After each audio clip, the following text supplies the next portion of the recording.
everyone, I'm Alicia Esposito, content strategist for Retail TouchPoints, and I have joining me Brion Reusche of RSM. Brion, thanks so much for taking the time. Yeah, absolutely. So we're here on the final day of NRF. As you know, it's the must-attend event for everyone to see what the latest tools, technologies, and gadgets are for retailers. So since we've gone through the last few days, tiring few days, what do you think are the top trends to come out of the show floor?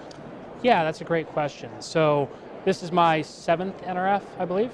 And there's a lot of trends that have evolved over the years. You continue to hear a lot about the cloud. You continue to hear a lot about unified commerce and omnichannel. I'd say that from a cutting edge tech trends perspective, I'm seeing a lot of things around Internet of Things, machine learning, beacon technologies, kind of how you marry up both the digital experience with the in-store experience. No, that's a great point, and I feel like the convergence of digital and physical is something we've been hearing about for a few years now, but how do you think that will impact 2017 budgets and investments? Are we finally going to be seeing movement there? Yeah, so that's a great question. So when I think about where retailers are in their unified commerce or omni-channel journey, it's very easy to get distracted by all the shiny objects that you could add on to a solid foundation. So when you think about kind of where retailers are, some of them are executing very effectively on omni-channel or unified commerce, and some of them aren't. And I think that those people that already are, executing on it effectively are going to be able to look at those shiny things and do them, but other people should be focusing their investments on stabilizing their environment. No, that's actually a really great point, Brian. It's something that I've been hearing myself on the floor during NRF, that all of these apps and technologies are really great, but if you don't have that foundation in place, you're really kind of setting yourself up for trouble. And that ties into my next question, because I know RSM recently unveiled its Omnichannel survey, or is in the process of rolling it out. So what findings did you uncover there? What trends are you seeing, and is it in alignment with what we're discussing? Yeah, that's a great question. So, just to lay the foundation, effectively RSM surveyed a number of middle market retailers about where they are in their omni-channel journey. And while we're still looking at the results of that, I've actually got kind of a preview of what those results are. And what I think is pretty interesting about this is that of the middle market retailers that do have a solid omni-channel strategy, basically 87% of them are achieving an ROI, so they're getting a return on their investment.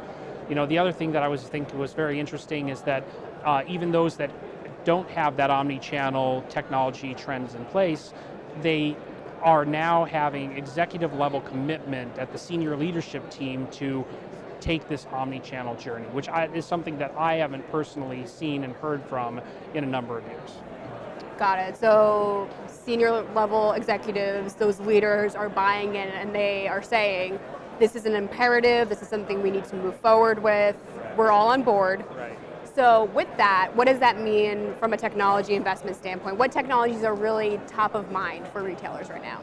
Yeah, so basically our survey findings suggest, and again, we're still working on the final report, but our technology findings suggest that senior leadership team has realized that they shouldn't necessarily be looking at individual investments or some sort of magic band-aid to fix their omni-channel problems. They need to look at it from a foundational level in order to effectively execute on omni-channel that they know they're going to get ROI from. Okay, got it. So to that end, omnichannel isn't going away, obviously. But for the retail executives watching, those that may have been at NRF, those who may not have, what tips or recommendations do you have for these retailers that are either just building their omnichannel foundation or may have started off on the wrong foot and they're trying to get back on track? What recommendations would you have for them?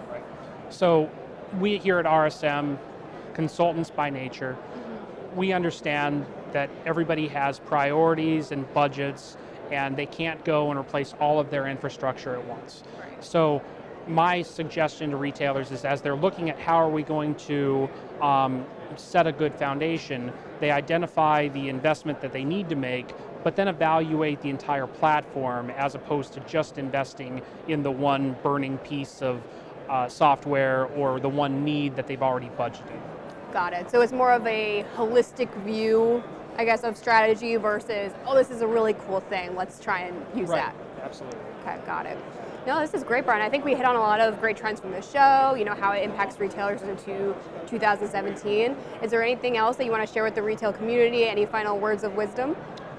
The only thing I would say is, if you aren't here at NRF, you should come. It's a great time. Everybody enjoys themselves. You get to learn a lot, and you get to see a lot of interesting technologies that you're able to take back to your organization and discuss and figure out how to make an engaging customer conversation.